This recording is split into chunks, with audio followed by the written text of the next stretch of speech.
Hi, today what we want to do is we want to show you both an efficient way to wash specimens and dry them, as well as separate out very small things, so things like Microhymenoptera and other tiny insects, from larger things like aculeate wasps and bees, so that you can provide both fractions of insects. This technique was shown to me by our friends at the Smithsonian, the USDA Microhymenoptera laboratory there, and we modified it slightly, but it's largely their idea.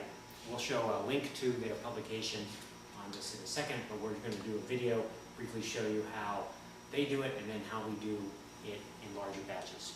Okay, if you look over here, what the basic item that you need to have is an orbital shaker, or an orbital shaker table. And there's 3 here, 2 of which don't really work, but this one is working currently.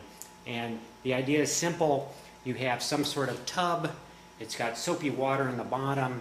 You can have a strainer. This is from IKEA. I'm sure other things can work. And if you look inside the tub, you will see that the water comes just up to the level of the screen and a little bit more. And what's going to happen is that's going to wash back and forth, and you put specimens in there and it will clean them gently over a period of time. You set the timer, so 10 minutes is usually sufficient. Here we'll do a little demonstration. Here's a bag of bees and other things that were collected in Somerset County, and we're going to simply dump them into here. And I have a whirl pack. Okay, you can see the specimens in there. I'm going to add a big squirt of dishwashing detergent. Doesn't really matter what kind. And we are going to start the timer. We're going to put it on 10 minutes, and you can see it sloshing back and forth inside the tub. We can set the speed on almost all these orbital shakers to faster or slower. Fairly gentle is fine. We then can put a lid on top of this, and we can stack additional boxes on top until some critical number of boxes is reached and things fall over. Or you can find larger orbital shaker tables where you can put in multiple boxes of these, and you can do quite a number at once. But essentially you have one box, one set of specimens from one location being processed at one time. Then once this is finished, what's going to happen is you will remove the specimens. The upper part, the screen part, is going to have your larger insects, and the smaller insects will have fallen through. We'll stop this for a second. And even over the short period of time, you can see that there are at least a few smaller insects in there, even though this was a netted batch of bees used in this example. So then what would happen is you would rinse off the specimens directly under the faucet that are in the screen basket, and then you would dump the smaller insects that are in the wash water through a strainer, a very small strainer, a tiny tea strainer, or potentially a brine shrimp net. Then you could transfer them to alcohol or wherever else you wanted to transfer them. So we will continue washing these for about 10 minutes, because what that's going to do is going to get rid of all the pollen and all the hairs, and it will make sure that any small insects do get transferred out of the screened area into the area below. And it guarantees that you wash insects for a long enough period of time to remove nectar and pollen and other sticky substances to get nice looking specimens. Okay, so now we want to demonstrate how to wash and process multiple specimens, or actually sets of specimens, in one box, because most orbital shaking tables are small, and you, rather than doing them one at a time, you can do maybe 6 or 7 in one plastic tub. So here's our plastic tub. Here's a set of specimens right here. I'm going to open up this bag, and a lot of times the easiest thing to do is going to be to just simply cut off the top of the whirl pack, if you're using whirl packs, and we're going to do this over the box so we don't get everything all dirty like we just did. And we're going to take a set of netting. This is actually from the fabric store. And this, you have to go to the wedding section and you get petticoat material, which apparently is used if you are in a wedding. Mostly not for guys, but for girls. And it's the right size, the holes are the right size, so that very few bees, which we're interested in, are small enough to actually go through those holes, but a lot of the other small parasitic bees and wasps, parasitic wasps go through, and dirt.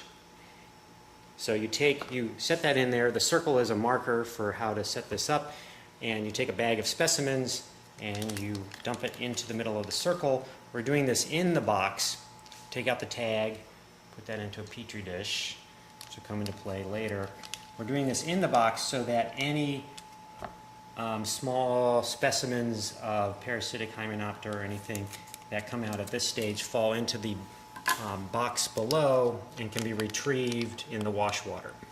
So I'm opening up the bag even further just to ease the transition of all the specimens out. In this case, there's not many small insects because these were probably netted, I'm not sure. So we have them in there. Anything that's small is potentially fallen through. And then we use our round circle as a marker to line up so that no gaps are going to occur when we rubber band the netting. Because what we want is a pocket down here that contains the insects and an enclosure above, and no way for the insects inside there to get out. Then we're just going to rubber band this bad boy together, and we are ready, except for that I forgot to put in a marker device, which we call a jewel, to indicate which bag this is. Because right now we have no tag in there, so obviously we would be confused if we just threw in 6 different bags. So what we do is we use these little jewels from the craft store. So we're going to use yellow, put a yellow one in there, then we're going to put a yellow one in the petri dish, and now we know that this batch is the yellow batch, and you can use multiple colors if you are doing multiple bags. We are done. This can then be dropped in here. We can do that for multiple batches of insects, and they can be put in with a small amount of water. You don't really want to fill this up. You want a lot of wave action, and you add soap, and just like the last time, you turn it on, put a lid on top so water doesn't slosh out, and come back in 15 minutes, and then you reverse the process, taking things out and then drying them. We'll show you the dryers that we use now that we like. Is we use PVC drain vent pipe. We have a coupling at the top, which is just friction fit onto the pipe below. The bottom of the pipe has a section of fiberglass window screen that is glued on with the type of pipe dope that is used to attach these same pieces of plastic, because it says it's fiberglass, but this is actually just plastic. And you can buy just this loose screen, and it's very inexpensive in 3-yard rolls. And then you do the same to the top of the coupling. And what you then have is the ability to drop all your specimens in there and run a blow dryer through one end, and it's very efficient in that the air is flowing through. In approximately a minute, the 60 count, your specimens are dry. We usually blot off as much of the water in the bags after washing them as possible before putting them in, but still it's a very fast process compared to any other technique, including using a canning jar, which is what we've done in the past. That's pretty much it. Again, this is called a fractionator, and we thank our USDA friends for pointing out to us, and has increased our bees per hour greatly in the lab. Thank you very much.